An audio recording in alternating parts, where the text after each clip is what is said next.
ভাই রে ভাই 14 সিটার নাকি কর্নার সোফা দেখাবেন জি আজকে? সেগুন কাঠের হ্যাঁ। কর্নার সোফা 14 জন বসার মতো ভাই আছে। কি আমরা কোনটা আমার ভাই? কাছে দুইটা কালার আছে, দুটোটা কালারই দেখাবো। এই সোফা? অর্থাৎ আমি বিস্তারিত বলে দেই, যেমন হুম। এটা আমার কিন্তু একটা 2 সিট, হ্যাঁ এই যে 2 সিট, তারপর একটা 1 সিট, 1, তারপর একটা 1 এই সিট, যে 1, তারপর হচ্ছে 2 সিট, 6 সিট হলো এই ভাই। হচ্ছে 6 সিট। হ্যাঁ যেমন এই যে সামনে আমার হচ্ছে হ্যাঁ। 4টা টুল, অর্থাৎ আচ্ছা আরো 4 জন বসতে পারবে। 10টা হলো। তারপরে এই পাশে 2টা টুল, এই আচ্ছা যে আচ্ছা, দেখেন একটা এই একটা। এই পাশে 2টা, আবার আপনারা এই যে আবার রেখে দিতে এই পারবেন, পাশে ওই আবার পাশে 2টা, দুইটা। হ্যাঁ এই জি যে রাখতেও পারবেন কিন্তু। জি, হ্যাঁ এই হচ্ছে হ্যাঁ। আমার 14 জন বসার মতো একটা কর্নার সোফা। ওকে হ্যাঁ। এবং 6 সিটে কিন্তু 6টা বালিশ আছে, এই বালিশগুলো যে, কিন্তু আমি ডিজাইন করে এই দিচ্ছি। দেখেন আমি একটু দেখাই। দেখেন চমৎকার ভাবে ডিজাইন হুম করা।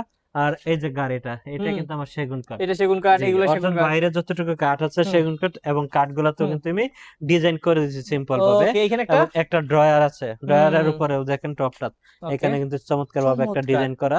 আচ্ছা আর সিটটা আমার মূলত টাকিং করা। আচ্ছা, পিছনেও দেখেন হচ্ছে কিন্তু ডায়মন্ডের ডিজাইন করা জি আছে। জি। হ্যাঁ আচ্ছা, তো ভিউয়ার্স এই প্রিমিয়াম কোয়ালিটির সোফাটা কিন্তু খুবই খুবই প্রিমিয়াম এবং এত সুন্দর। ভাই দাম কত রাখবেন? এটার দাম মাত্র আমরা রাখবো 65,000 টাকা। 65,000 জি, টাকা। ভাই আরেকটা এটার কালার, ভিতরে এই যে আরেকটা কালার, এই যে। এটাও কিন্তু একই ডিজাইন, খালি হুম। কাপড়ের কালারটা একটু ভিন্ন। ওকে। যেমন এটাও কিন্তু এই যে হুম। বিস্তারিতটা আগেই বলা অবশ্যই আছে, হ্যাঁ জেনে কালারটা একটু নেবেন। আলাদা। আর আচ্ছা এটার দামও রাখবো আমরা সেম প্রাইস 65,000 টাকা। ওকে, তো ভিউয়ার্স যে জি। কোনো ধরনের সোফা যদি নিতে চান অবশ্যই স্ক্রিন নাম্বারে আদিল আফান ফার্নিচারের সাথে যোগাযোগ করতে হবে। অবশ্যই অবশ্যই প্রিমিয়াম কোয়ালিটিটাই পেয়ে যাবেন।